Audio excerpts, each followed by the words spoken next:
I'm the proud author of that bill, as you all know, in the House of Representatives. As you noted, we've passed it 3 times. And look, the Senate is dealing with it. They're dealing with their filibuster rules. We called long ago, last year, that they should be modifying their rules or using what we call the talking filibuster to force things through. Now, they haven't done that as they've navigated through other things. The president is trying to force them to take action to lead. Now, wherever they land on the SAVE Act, he's saying, look, move it on FISA if you need to, move it on the housing bill if you need to. Let's talk about it in the form of any reconciliation bill we do. The president is rightly saying, guys, figure it out. Like, that's the way the president works. He's pragmatic. He wants to see us get stuff done. So he's telling the Senate, quit hiding behind things and figure out how to get this done. The truth is, the American people want to see us deliver, whether it's the SAVE Act, whether it's codifying the border security provisions that the president's been putting in place that we put in H.R. 2 in the last Congress. We believe we should pass that, send it to the Senate. Maybe we should pass the stock trading ban, of which I'm also the proud author of the first bill that did that. Let's ban members of Congress from enriching themselves while they're in Congress. There are things that the American people expect us to do. The president is right to tell Congress to get off its behinds and get stuff done for the American people.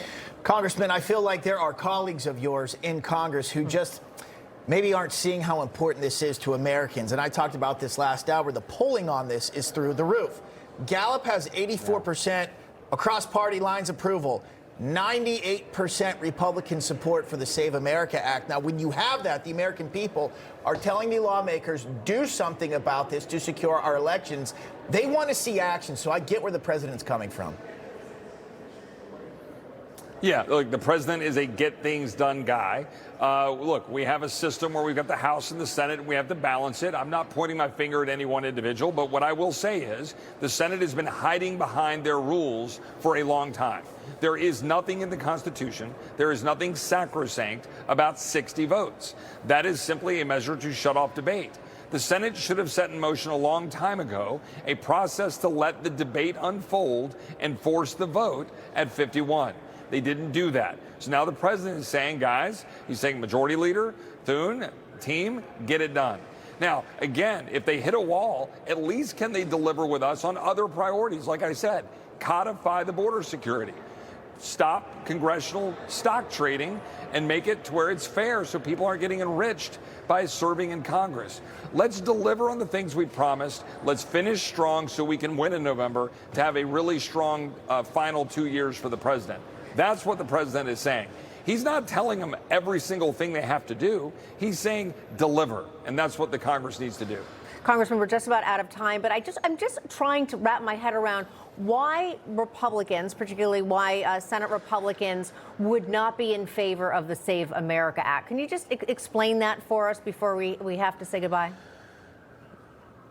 Well, the vast majority of them are at least all Republicans, right? So you had 51 Republicans, that I think at least 50, who voted for the Save America Act. And so you've got the numbers you need if you can get it to that vote threshold. But you've got a handful of the senators who don't want to have it at a 51 vote threshold because they want to preserve the filibuster and the cooling saucer that is the Senate. My view is, yes, we want to have the Senate cool things down when you have, when we have a Democratic president, a Democratic Senate, a Democratic House, you want the Senate to slow things down. But my belief is you need to be able to break through that by forcing debate. Make them earn it. Make them go to the Senate floor, tell the American people why they don't support an 80% issue, and force the question. I think that's where the president is. I think that's where the American people are, and that's why we need to do it. No, Congressman Chipboy, we appreciate that. Again, to me, be transparent. Like, get out there and let the American people know what's going on instead of just kind of hiding behind just sort of a lot of the rules. All right, Congressman Chipboy, come back again soon. Amen. Thank you.